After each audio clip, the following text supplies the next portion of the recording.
ಚರ್ಚಾ ಸ್ಪರ್ಧೆಯ ಸಂದರ್ಭದಲ್ಲಿ ಬರ್ತಕ್ಕಂಥ ವಿಚಾರವನ್ನ ನೀವು ಒಂದು ಸ್ಟೇಟ್ಮೆಂಟ್ ಅಂತ ತಗೊಳ್ಳುವಂತ ಒಂದು ಕೆಟ್ಟ ಪರಿಸ್ಥಿತಿಗೆ ನೀವು ಬಂದಿದ್ದೀರಿ ಅಂತ ಹೇಳಿದ್ರೆ, ಯಾವುದೋ ಒಂದು ಮಕ್ಕಳು ಯಾವುದೋ ಒಂದು ಚರ್ಚಾ ಸ್ಪರ್ಧೆ ಮಾಡ್ತಾ ಇರ್ತಾರೆ, ಹೇಳಿರ್ತೀವಿ ನಾವು ಯಾವುದೋ ಒಂದು ವಿಚಾರ, ಸಾಧಕ ಬಾಧಕಗಳು ಅಂತಾರೆ, ಹಲವಾರು ವಿಚಾರಗಳನ್ನ ಚರ್ಚೆ ಮಾಡ್ತಾರೆ. ಆ ಚರ್ಚೆ ಮಾಡ್ತಕ್ಕಂಥ ಡಿಸಿಷನ್ ಡಿಸಿಷನ್ಗೂ ಡಿಫರೆನ್ಸ್ ಇರ್ತದೆ.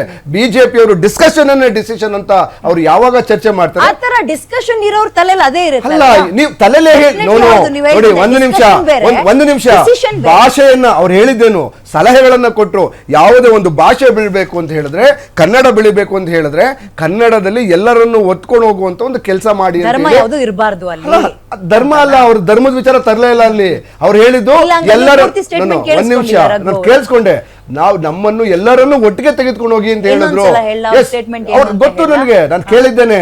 ಅವ್ರು ಹೇಳಿದ್ದೇನು, ಒಂದು ಭಾಷೆ ಬೆಳಿಬೇಕು ಅಂತ ಹೇಳಿದ್ರೆ ಎಲ್ಲ ಕುಂಕುಮ ಶೋಭಿತಿಯಾಗಿ ಮಂದಸ್ಮಿತ ಮೇಲೆ ಆಕೆಯನ್ನ ಕೂರ್ಸಿದ್ರೆ ದೇವಸ್ಥಾನದ ಮಸೀದಿಗೆ ಹೋಗೋ, ದರ್ಗಾಗ್ ಹೋಗೋ, ನಾನು ಹೆಂಗ್ ಒಪ್ಕೊಳ್ಳಿ? ಹೌದು, ಆಯ್ತು. ಈಗ ನರೇಂದ್ರ ಮೋದಿ ಅವರು ದರ್ಗಾಗ್ ಹೋಗಿದ್ದಾರೆ, ಸರಿ ದರ್ಗಾ ಅಲ್ಲ, ಇದು ಮಸೀದಿ ಉದ್ಘಾಟನೆಗೆ ಹೋಗಿದ್ದಾರೆ. ಅವರು ಹಿಂದೂ ಧರ್ಮದ ಪ್ರಕಾರ ಮೂರ್ತಿ ಪೂಜೆ ಮಾಡೋರು ಹೇಗೆ ಗೋಡೆಯನ್ನು ಹೋಗಿ ಪೂಜೆ ಮಾಡಿದ್ದಾರೆ, ಸೈತಾನನ್ನ ಹೇಗೆ ಪೂಜೆ ಮಾಡಿದ್ದಾರೆ? ಸೈತಾನ್ ಅಂತ ಅರ್ಥ ಆಗ್ಲಿಲ್ಲ ಅಲ್ಲ, ಸಾರಿ, ನನ್ಗೆ ಆ ವರ್ಡ್ ಏನೋ ತಪ್ಪಿರ್ಬೋದು, ಅದು ಸಾರಿ. ಸೊ ಅಂದ್ರೆ ನಮ್ಮ ಮುಸಲ್ಮಾನ ಸಮುದಾಯದ ಇದರಲ್ಲಿ ದೇವರನ್ನ ಪೂಜೆ ಮಾಡುವಂತ, ದೇವರೊಂದು ನಾಮ ಹಲವು ಅಂತ ಹೇಳ್ತಾರಲ್ಲ, ಹಾಗೆ ನಮ್ಮ ಹಿಂದೂ ಧರ್ಮದಲ್ಲಿ ಎಷ್ಟು ಮುಕ್ಕೋಟಿ ದೇವತೆಗಳನ್ನ ಪೂಜೆ ಮಾಡ್ತೀವಿ. ಆದ್ರೆ ಬಿಜೆಪಿಯ ಈ ಹಿಪೋಕ್ರಸಿ ಬಿಡಿ, ನೀವು ದ್ವಂದ್ವ ನೀತಿ, ನಿಮ್ಗೆ ನಿಜವಾಗ್ಲೂ ಏನಾಗಿದೆ, ಕರ್ನಾಟಕದಲ್ಲಿ ಕಳೆದ 99 ನಂತರ ಅಥವಾ ಬಿಜೆಪಿ ಇಲ್ಲಿವರೆಗೂ ಕರ್ನಾಟಕದಲ್ಲಿ ಅವ್ರ ಅಧಿಕಾರಕ್ಕೆ ಬಂದೇ ಇಲ್ಲ. ಸ್ವಂತ ಇದರಲ್ಲಿ ಮೆಜಾರಿಟಿನಲ್ಲಿ ಅವ್ರು ಇಲ್ಲಿವರೆಗೂ ಗೆದ್ದಿರ್ತಕ್ಕಂಥದ್ದು ವೋಟ್ ಚೋರು ಮತ್ತೆ ಆಪರೇಷನ್ ಕಮಲದಿಂದ. ಆದ್ರೆ ಕಾಂಗ್ರೆಸ್ ಸರ್ಕಾರ ಮಾತ್ರ ನೀವ್ ಹೆಂಗ್ ಕರ್ನಾಟಕದಲ್ಲಿ ಬಂದ್ರಿ ಅನ್ನೋದೇ ನನ್ನ ಪ್ರಶ್ನೆ. ಯಾರು ಅಲ್ಲ, ಇದು ವೋಟ್ ಚೋರ್ ಆಗಿರ್ಲಿಲ್ಲ ಅಂದಿದ್ರೆ 200 ಗೆಲ್ತಿದ್ವಿ ನಾವು, 200 ಗೆಲ್ತಿದ್ವಿ, ವರ್ಸ್ಟ್ ಕೇಸಲ್ಲಿ 170 ಗೆಲ್ತಿದ್ವಿ. ಓಕೆ, ಈ ವೋಟ್ ಚೋರ್ ಆಗಿರೋದು ಕಮ್ಮಿ ಆಗಿದೆ. ಆದ್ರೆ ಒಂದ್ ನಿಮಿಷ ಇರಿ ಪ್ಲೀಸ್, ಆಮೇಲೆ ಮಾತಾಡೋದಿರಿ. ಸೊ ಆಮೇಲೆ ಒಂದ್ ನಿಮಿಷ ಪ್ಲೀಸ್ ಬ್ರದರ್, ಪ್ಲೀಸ್. ನೋಡಿ, ಕರ್ನಾಟಕ ಕಾಂಗ್ರೆಸ್ ಮಾತ್ರ ಕನ್ನಡಿಗರು ಆಶೀರ್ವಾದ ಮಾಡಿದ್ದಾರೆ. ಫುಲ್ ಮೆಜಾರಿಟಿ ಕೊಟ್ಟಿರ್ತಕ್ಕಂಥದ್ದು. ಚುನಾವಣೆ ಬಂದ ನಂತರ ಕೂಡ ಮತ್ತೊಮ್ಮೆ ಗೆಲ್ಸಿರೋ ಕಾಂಗ್ರೆಸ್ ಮಾತ್ರ. ಬಿಜೆಪಿಗೆ ಒಂದು ಸ್ಲೋಗನ್ ಹೇಳ್ತಾರೆ ಯಾವಾಗ್ಲೂ, ಕೊಟ್ಟ ಕುದುರೆಯನ್ನು ಏರದವನು ಶೂರನು ಅಲ್ಲ ವೀರನು ಅಲ್ಲ ಅಂತ. 2 ಬಾರಿ ರಾಜ್ಯದ ಆಪರೇಷನ್ ಕಮಲಾದ್ರೂ ಕೊಟ್ರು, ಆದ್ರೆ ವಾಪಸ್ ಬರ್ಲಿಲ್ಲ ಅಂದ್ರೆ ಅವರು ಅಲ್ಲ ಅಂದ್ರೆ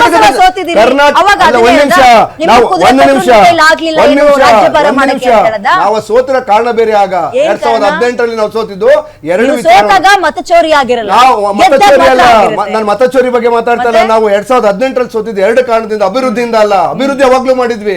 ಆದ್ರೆ ನಮಗೆ ಇದಾಗಿದ್ದು ಇನ್ನು ವೀರಶೈವ ಲಿಂಗಾಯತ ಧರ್ಮದ ವಿಚಾರದಲ್ಲಿ.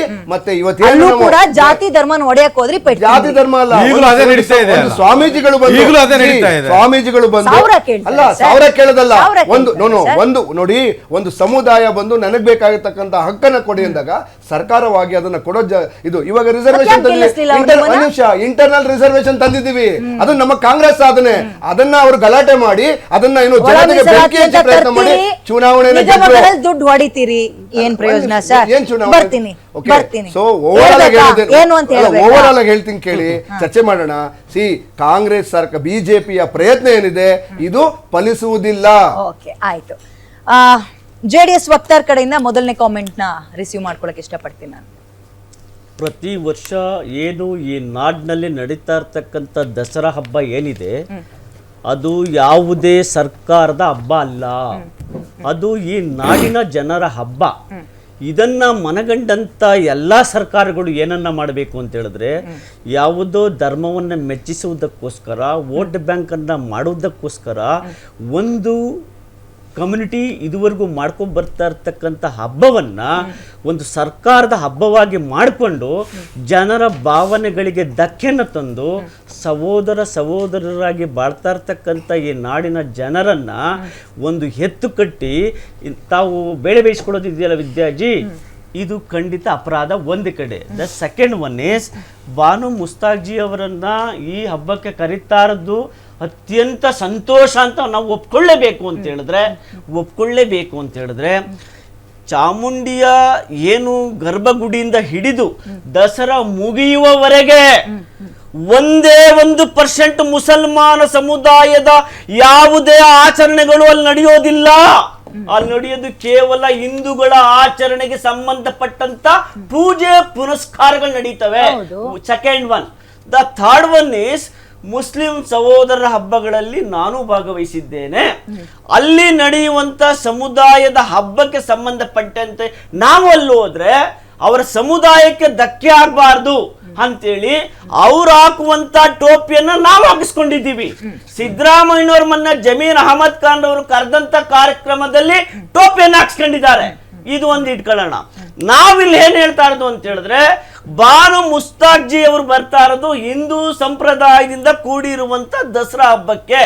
ಅದಕ್ಕೆ ನಮ್ಮ ಹಿಂದೂ ಹೆಣ್ಣು ಮಕ್ಕಳು ಬಾನೂಜಿ ಅವರಿಗೆ ನಮ್ಮ ಸಂಪ್ರದಾಯದಂತೆ ಕುಂಕುಮವನ್ನ ಇಡ್ತೇವೆ, ಹೂವನ್ನ ಮುಡಿಸ್ತೇವೆ, ಕಡ್ಡಿಯನ್ನ ಕೊಡ್ತೇವೆ, ಕರ್ಪೂರವನ್ನ ಕೊಡ್ತೇವೆ, ಚಾಮುಂಡೇಶ್ವರಿಗೆ ಸಂತೋಷದಿಂದ ಪೂಜೆಯನ್ನ ಮಾಡ್ಲಿ, ದಸರಾ ಉದ್ಘಾಟನೆಯನ್ನ ಮಾಡ್ಲಿ. ಬಂದಂತಹ ಮುಸಲ್ಮಾನ ಬಾಂಧವರು ಗೆಸ್ಟ್ ಆಗಿ ಅವರೆಲ್ಲರೂ ಇದನ್ನ ಮಾಡಿದ್ರಾ?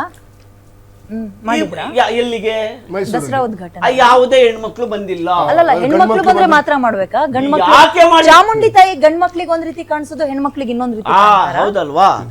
ಈಗ ನಾವು ಅಲ್ಲಿ ಉದ್ಘಾಟನೆ ಮಾಡಿರೋದು ಯಾರು? ಮುಸಲ್ಮಾನ್ ಬಂಧುಗಳಲ್ಲಿ ದಸರಾ ಉದ್ಘಾಟನೆಯನ್ನ ಮಾಡಿರೋದು ನಿಮಗೆಲ್ಲ ಗೊತ್ತಿದೆ. ನಾಡಿನ ಹೆಮ್ಮೆಯ ಕವಿ, ಇಡೀ ಕನ್ನಡವನ್ನ, ಇನ್ನು ಇಡೀ ಕನ್ನಡ ನಾಡನ್ನೇ ತನ್ನ ಹೃದಯದಲ್ಲಿ ಅವಶ್ಯವಾಗಿ ಅಳವಡಿಸಿಕೊಂಡು ಪೂಜೆ ಮಾಡಿದ ಮಹಾನ್ ವ್ಯಕ್ತಿ. ಓಕೆನಾ? ಅಂತ ಮಹಾನ್ ವ್ಯಕ್ತಿ ಪೂಜೆ ಮಾಡ್ಬೇಕಾದ್ರೆ ಈ ರಾಜ್ಯದ ಜನ ಒಬ್ಬರಾದ್ರೂ ಮಾತನಾಡಿದ್ರ? ಅದೇ ಯಾಕೆ ಮಾತನಾಡಿಲ್ಲ ಹೇಳಿ?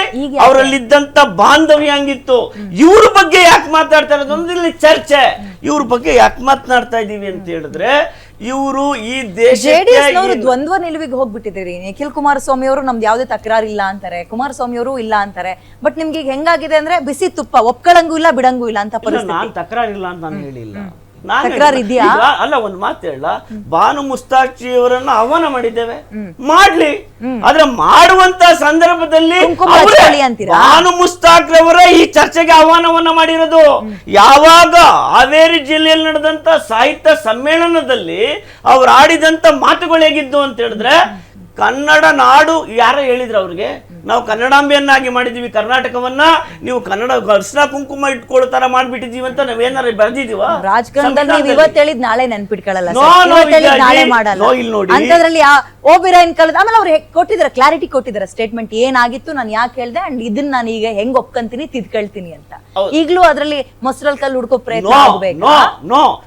ಇದೆಲ್ಲದನ್ನೇ ಒಂದು ಇದನ್ನ ಹೇಳ್ಬೇಕು ಇಂಪಾರ್ಟೆಂಟ್. ನಾನು ಏನು ಮೈಸೂರು ರಾಜಮನೆತನವನ್ನ ಸಂಪೂರ್ಣವಾಗಿ ನಾಶ ಮಾಡಬೇಕು ಅಂತೇಳಿ ಈ ನಾಡಿನ ಮುಖ್ಯಮಂತ್ರಿ ತೊಟ್ಟಂತ ಒಂದು ಇದಿದೆಯಲ್ಲ, ಬ್ಯಾಕಿಂಗ್ ಪವರ್, ಇವತ್ತು ಸಂಪೂರ್ಣವಾಗಿ ನಾಶ ಮಾಡಬೇಕು. ಯಾರನ್ನ?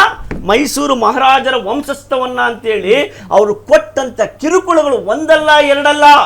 ಅವ್ರಿಗೆ ಇವತ್ತಿಗೂ ನಿಮ್ಮ ಮುಂದೆ ಬಾಯ್ಬಿಟ್ಟು ಹೇಳ್ತಾ ಇದ್ದೀನಿ, ಆ ಕಿರುಕುಳವನ್ನ ಸ್ಟಾಪ್ ಮಾಡಲೇಬೇಕು ಅಂತೇಳಿ ಯದುವೀರರನ್ನ ಇವತ್ತು MP ಚುನಾವಣೆಗೆ ನಿಲ್ಲಿಸಿದ್ದೆ ಭಾರತೀಯ ಜನತಾ ಪಾರ್ಟಿ. ಇವರನ್ನ ಇರ್ಬೇಕು. ಯಾಕೆ ಅಂತ ಹೇಳಿದ್ರೆ, ಆ ರಾಜಮನೆತನ ಈ ನಾಡಿಗೆ ಕೊಟ್ಟಂತಹ ಅಮೂಲ್ಯವಾದ ಕೊಡುಗೆಗಳಿದೆಯಲ್ಲ, ಅದರ ಪರವಾಗಿ ನಿಂತಂತವ್ರು ನಾವು. ಅದಕ್ಕೋಸ್ಕರ ಅದನ್ನ ಸಹಿಸಲಾಗದೆ ಮತ್ತೆ ಉಪಮುಖ್ಯಮಂತ್ರಿಗಳು ಏನ್ ಹೇಳ್ತಾರೆ ಹೇಳಿ, ಈ ನಾಡ ದೇವತೆ ಚಾಮುಂಡಿ ಬೆಟ್ಟ ಹಿಂದೂಗಳಿಗೆ ಸೇರಿದ್ದಲ್ಲ. ಹಾಗಾದ್ರೆ DK ಶಿವಕುಮಾರ್ ಸಾಹೇಬ್ರು ಯಾರಿಗೆ ಸೇರಿದ್ದು ಹೇಳಿ? ಬಾಯ್ ಬಿಟ್ಟು ಹೇಳಿ. ಅದಕ್ಕೆ ತಕರಾರಿದೆ, ಅವ್ರು ಉತ್ತರ ಬರ್ತೀನಿ. ಒಂದು ಬ್ರೇಕ್ ತಗೊಂಡು ವಾಪಸ್ ಚರ್ಚೆಯನ್ನ ಮುಂದುವರಿಸಿ.